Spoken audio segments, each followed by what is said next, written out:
Howdy, listeners. This is your host, Random Nerd, on the Critical Thinking Nerd podcast. This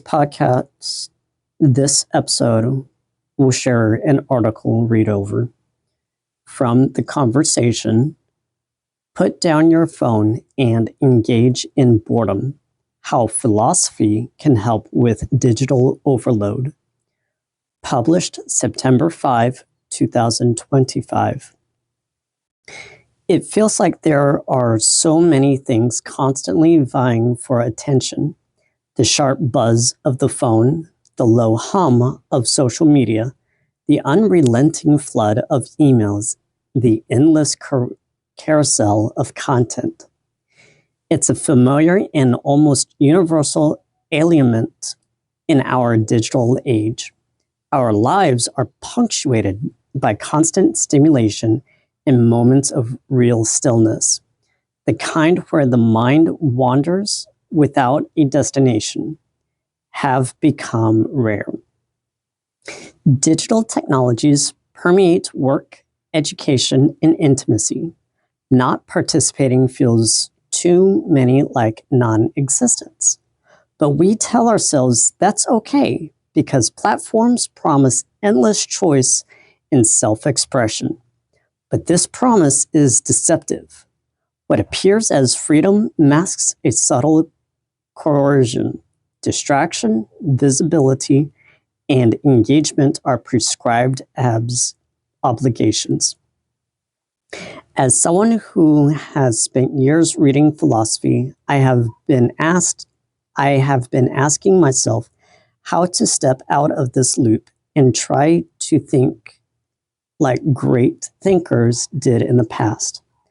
A possible answer came from a thinker most people wouldn't expect to help with our TikTok era malice, the German philosopher Martin Heidegger. Heidegger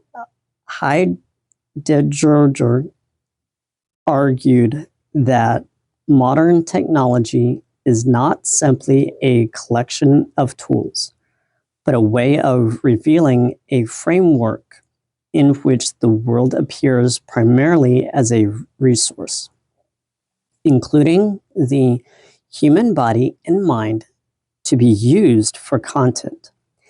In the same way, platforms are almost part of this resource, and one that shapes what appears, how it appears, and how we orient ourselves towards life. Digital culture revolves around speed, visibility, algorithmic selection, and the compulsive generation of content. Life increasingly mirrors the logic of the feed, constantly updating, always quote-unquote now, and allergic to slowness, silence, and stillness.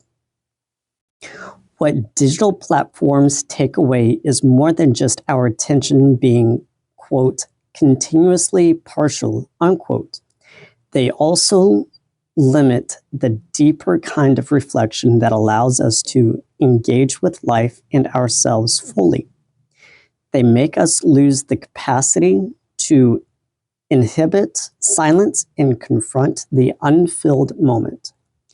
When moments of silence or emptiness arise, we instinctively look to others, not for real connection, but to fill the void with distraction. Heidegger calls this distraction, quote unquote, das Man, or quote unquote, they, the social collective whose influence we unconsciously follow. In this way, the quote unquote, they becomes a kind of ghostly refuge, offering comfort while quietly erasing our own sense of individuality. This quote-unquote they multiplies endlessly through likes, trends, and algorithmic virality.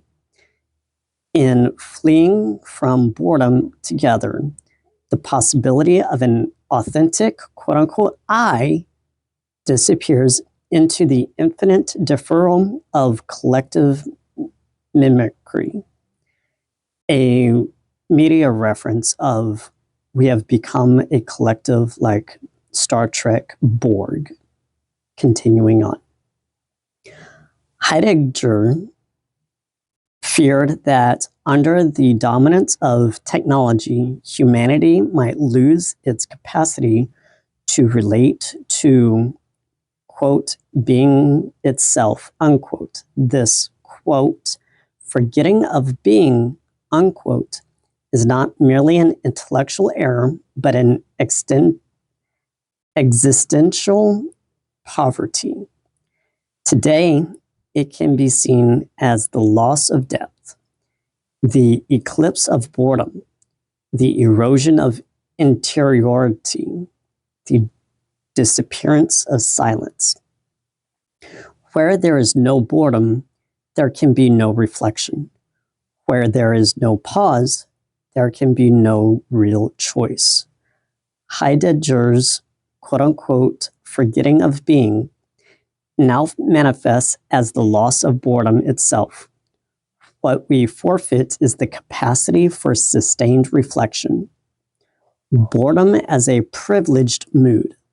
For Heidegger, profound boredom is not merely a psychological state, but a privileged mood in which the everyday world begins to withdraw. In his 1929 to 1930 lecture course, The Fundamental Concepts of Metaphysics, he describes boredom as a fundamental attunement through which beings no longer, quote-unquote, speak to us, revealing the nothingness at the heart of being itself. Quote, profound boredom removes all things and men and oneself along with it into a remarkable indifference. This boredom reveals being as a whole, unquote.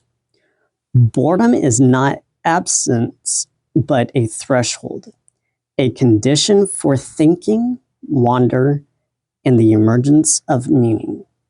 The loss of profound boredom mirrors the broader collapse of existential depth into surface.